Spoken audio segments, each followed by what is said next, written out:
Bismillahirrahmanirrahim.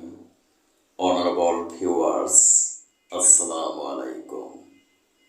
বিশ্বের যে প্রান্ত থেকে আমার বাংলা কোরআন পাঠ অনুষ্ঠানটি দেখছেন, digital biochemic medical science research ইনস্টিটিউটের পক্ষ থেকে হেলথ নিউজ টিভি চ্যানেলের সকল দর্শক শ্রোতাদেরকে জানাচ্ছি আন্তরিক অভিনন্দন।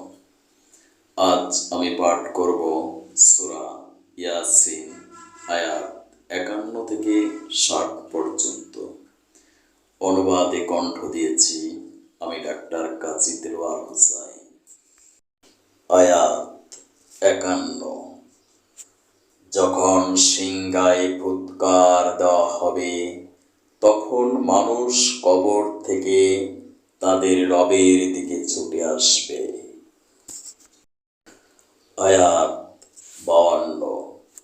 ওরা বলবে, দুর্ভোগ আমাদের, কে আমাদেরকে ঘুম থেকে জাগ্রত করল। দয়াময়ের ওয়াদা তো এটাই ছিল এবং রাসূলগণ সত্যই বলেছিলেন। আয়াত 53।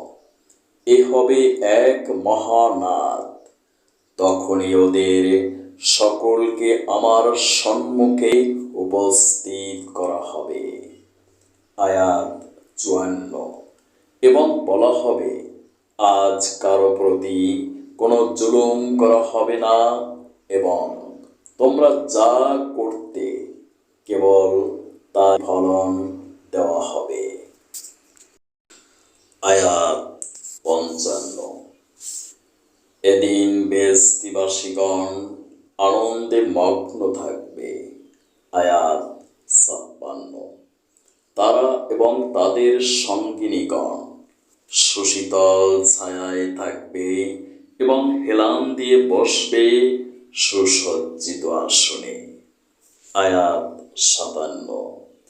সেখানে তাদের জন্য থাকবে ফলমূল এবং বাঞ্ছিত সমস্ত কিছু।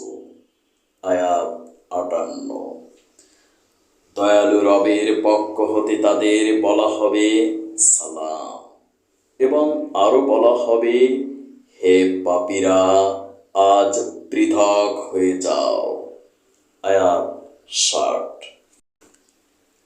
হে বনি আদমেরা, আমি কি তোমাদের নির্দেশ দেইনি যে তোমরা শয়তানের দাসত্ব করো না, কারণ সে তোমাদের প্রকাশ্য শত্রু। সাবধান হও বিশ্ববাসী, একদিন এই পৃথিবীর পরিসমাপ্তি ঘটবে। কিয়ামত অবশ্যই সংঘটিত হবে। সেদিন মহান আল্লাহ তাআলা স্বয়ং নিজে তোমার সমস্ত কৃতকর্মের হিসাব পাই টু পাই গ্রহণ করবেন। Supreme power of the universe, এই বিশ্ব ব্রহ্মাণ্ডের স্রষ্টা মহান আল্লাহ তাআলাকে বিশ্বাস করে, তার প্রেরিত কোরআনকে বিশ্বাস করে এই ভিডিওটিতে একটি লাইক দিয়ে আমার প্রতিষ্ঠিত প্রতিষ্ঠান কোরআন গবেষণা ও বাস্তবায়ন পরিষদের আজীবন সদস্য হয়ে ব্যক্তি জীবনে কোরআন বাস্তবায়ন করুন। এটি একটি নন পলিটিক্যাল অর্গানাইজেশন, সুতরাং এই পরিষদের সদস্য হওয়ার জন্য কোনো টাকা পয়সার প্রয়োজন নেই। অনুরোধ ক্রমে আমি ডাক্তার কাজী দেলোয়ার হোসেন, প্রতিষ্ঠাতা পরিচালক কোরআন গবেষণা ও বাস্তবায়ন পরিষদ বাংলাদেশ। যোগাযোগ করুন 01860056408। Thank you for watching my video. May Allah bless you. Allah Hafiz.